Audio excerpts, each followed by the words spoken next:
Allora, la prima di 6 personaggi in cerca d'autore fu accolta malissimo da parte del pubblico, eppure quell'opera ha cambiato l'idea del teatro. Crede che oggi una rivoluzione del genere sia ancora possibile?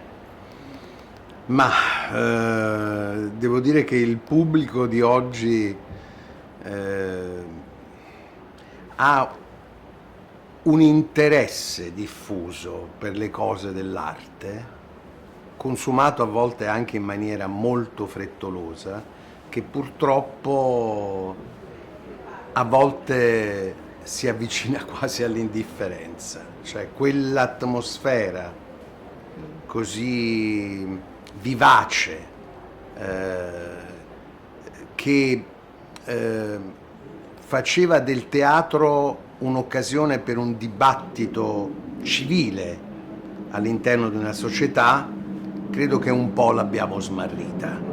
E questo film, nel ricrearla, rende implicitamente omaggio al teatro e alla necessità che abbiamo che un dibattito sia anche così appassionato, a prescindere dal fatto che quell'opera, naturalmente, per le sue caratteristiche innovative, generò nel pubblico uno sconcerto enorme, come è accaduto a tante opere in tanti altri linguaggi. Penso alla prima della Sagra della Primavera di Stravinsky a Parigi, che fu accolta anch'essa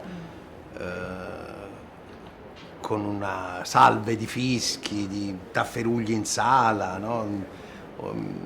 Ehm, Però il film rende omaggio al teatro in sé, ad un teatro che era molto molto vivo nella società, e oggi accade molto meno frequentemente. Se devo pensare all'ultimo artista che è stato capace di creare scandalo, sgomento, di sorprendere il pubblico, perché era probabilmente molto più avanti di ciò che il pubblico si aspettava, di essere fuori da qualsiasi routine, bisogna pensare a Carmelo Bene nel teatro italiano.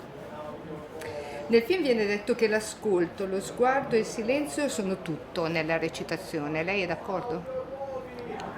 L'ascolto, lo sguardo, il silenzio sono elementi molto importanti nella recitazione, per far sì che poi il momento dell'espressione sia il più naturale possibile e soprattutto il più possibile in relazione con una necessità interiore che dia all'espressione verità, verosimiglianza se non verità.